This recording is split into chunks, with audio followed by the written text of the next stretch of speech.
સુખદમ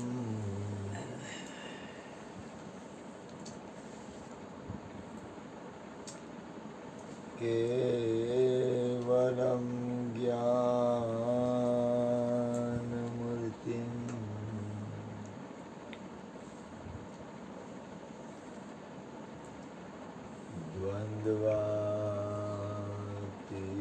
દ્વંદ્વાતીતમ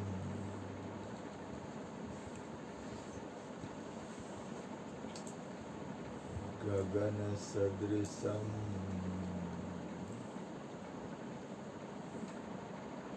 તત્વમસ્યામિ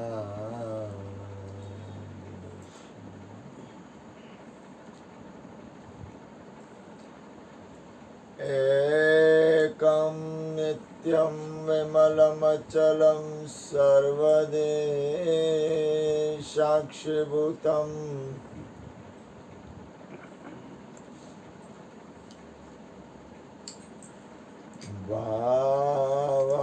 ભાવાતીતમ ત્રિગુણરહિતમ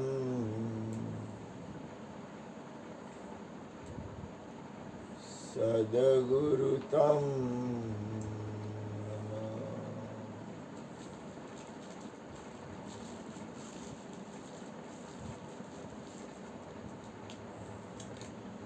પ્રગટ ગુરુ હરિહર જીવન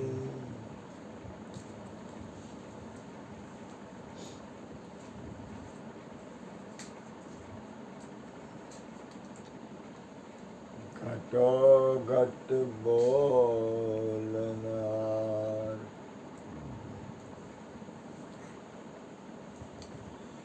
લાડલ લાલ કહે હું ને મારું તજે તો મળે નહીં તારણ मेरा मुझ में कुछ नाए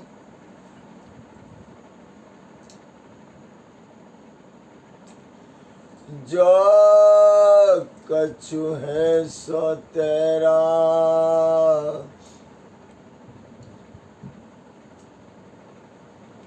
तेरा तुझको सौंप दिया अब क्या लगेगा मेरा बोलिए સદગુરુ મહારાજ આપણો આજનો મુદ્દો હતો ગુરુ મહારાજની કૃપાથી કે આખા વિશ્વમાં એક છે તો આપણને રાગ દ્વેષ ગુણ અવગુણ અથવા મારું તારું અથવા કોઈનાથી તકલીફ અથવા દ્વેષ કોઈના કાંઈ પણ એવા અવગુણ હોય અથવા આપણી અંદર એવા અવગુણની ટેવ પડી હોય જોવાની એ કઈ રીતે માટે કારણ કે આપણે સુધરવાના પંથ ઉપર પ્રશ્ન પેલા પૂરેપૂરો સમજી લે કે આપણને કોઈના પ્રત્યે રાગ દ્વેષ થાય છે મુદ્દો એ છે કે ગુરુ મહારાજે કીધું આખા વિશ્વમાં પરમાત્મા સિવાય તારા સિવાય કાંઈ નથી આપણો મુદ્દો એ છે એની ઉપર આપણે અશ્વિન મહારાજને પ્રથમ પ્રશ્ન કર્યો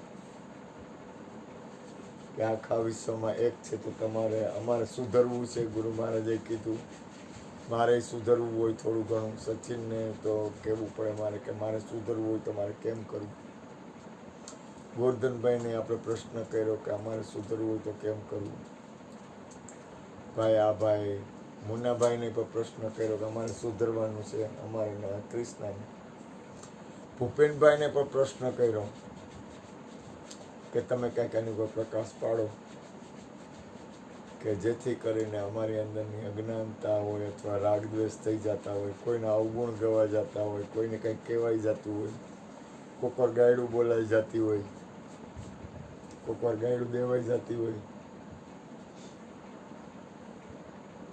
કોકના અવગુણ જોવાઈ જતા હોય, તો આપણે સુધરવું કેમ? અને આપણને આખા વિશ્વમાં એક છે એ નક્કી કેમ થાય? આખા વિશ્વમાં એક છે એ નક્કી કેમ કરવું? એ ખોટી વાત, એ નથી. બધાની અંદર કાર્યક્રમ એકનો છે. હા, એમ બધું એક છે એ વાત નથી. બધાની અંદર કાર્યક્રમ એકનો એકનો છે. છે. આવી ખબર હોવા છતાં, હા, ગુરુગમનું જ્ઞાન પાયે હોવા છતાંય જલારામ આમ કરે છે અને મયુર આમ કરે છે અને ભૂપેન્દ્રભાઈ આમ કરે છે અને મુના મહારાજ આમ કરે છે અને સચિનભાઈ આમ કરે છે, ગોર્ધન ભગવાન આમ કરે છે, અચુ મહારાજ આમ કરે છે, અરુણ મહારાજ આમ કરે છે, તો બધામાં કાર્યક્રમ તો એકનો જ છે. એટલે બધાના દોર એકના હાથમાં છે. નૈતવું નંદકુમારનું જ જગત નાચે છે. તો ખબર હોવા છતાંય કોઈ વ્યક્તિ કરે છે એમ કેમ લાગે છે? નંદકુમાર કેમ વિસ્મૃત થઈ જાય છે?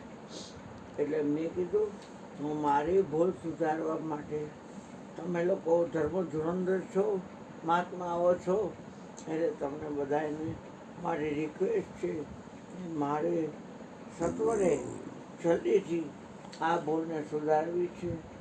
એટલે મેં આ ભાઈને કીધું, હાવ પાણીમાં બેસી ગયા.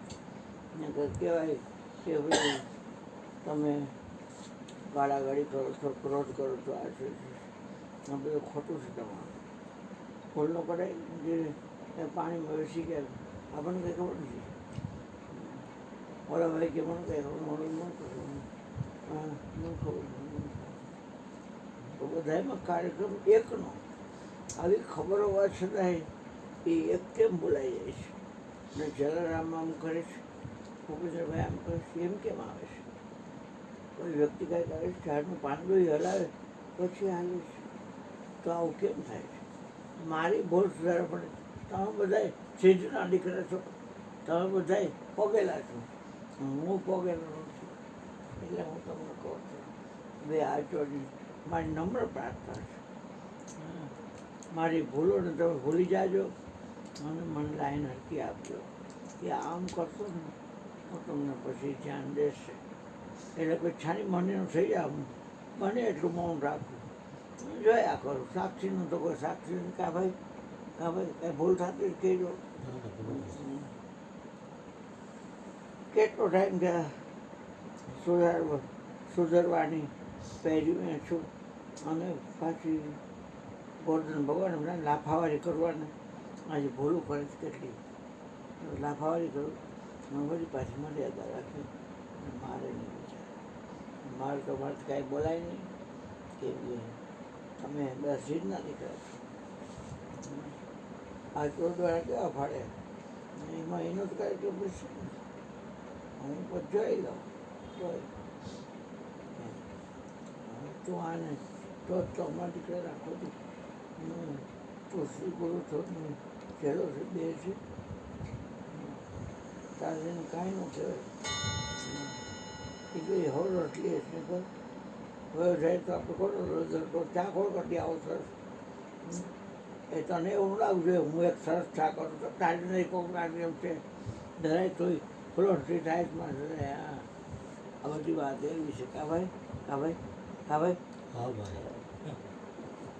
બોલ બોલો સદગુરુ મહારાજ.